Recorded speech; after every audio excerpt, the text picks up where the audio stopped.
Probably one of the harder things I have to do in my life is introduce someone that is probably one of the closest people that I know here at Malvern. Joe and I have gone back a number of years. I started a year after Joe did, and we started working for a guy named Dave Morgan. Some people here will know that.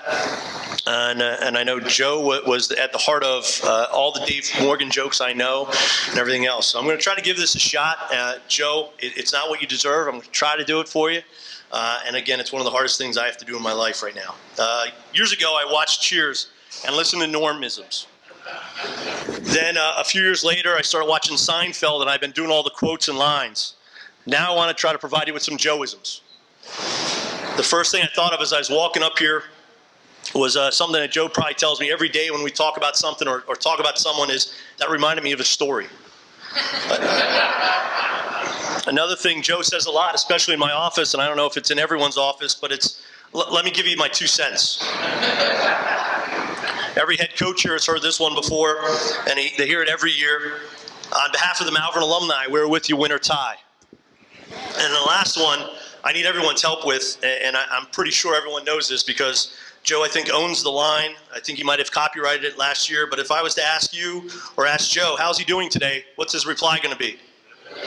Living the dream. So that's Joe for all of us, and it's a few quotes of a man that we've all grown to love over the years.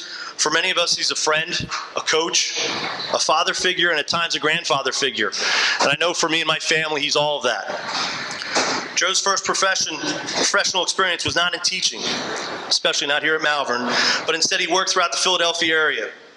Through his connections with the alumni group and people like Chuck, Father Duffy, and Jim Stewart, Joe was hired here at Malvern to fill a substitute teaching role.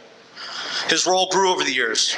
Not only has Joe covered many of our classes, but he's also taken a role in the health and PE department, during which he started the summer class and has been a vital member of the department. He's coached numerous teams over the year, and I think one of the ones that'll stick with him for the rest of his life is his tenure as a JV coach in tennis. He's overseen state books, ran for years the after-school positions, is a dedicated alumni.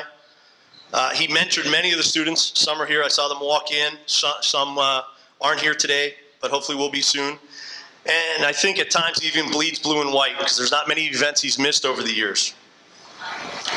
With that, it's difficult for me to think of what it's going to be like to not have Joe on campus every day next year. I'm not sure what the Breakfast Club is going to do next year with his seat, so we'll have to figure that one out for the table in the morning, or what Malvern Wawa is going to do without his business every day. So Joe, you're going to have to visit us whenever you can next year and spend a lot of time with us. For me, one of my closest friends is turning the page in a new chapter in his life. On behalf of everyone here, the students, family, Malvern community, we want to wish Joe the best. And before I finish, I'd like to read an old Irish blessing for an old Irishman. May the road rise to meet you. May the wind always be at your back. May the sun shine warm upon your face. The rain fall soft upon your fields. And until we meet again, may God hold you in his hands. Joe, thanks for being a friend to all of us, and I wish you the best.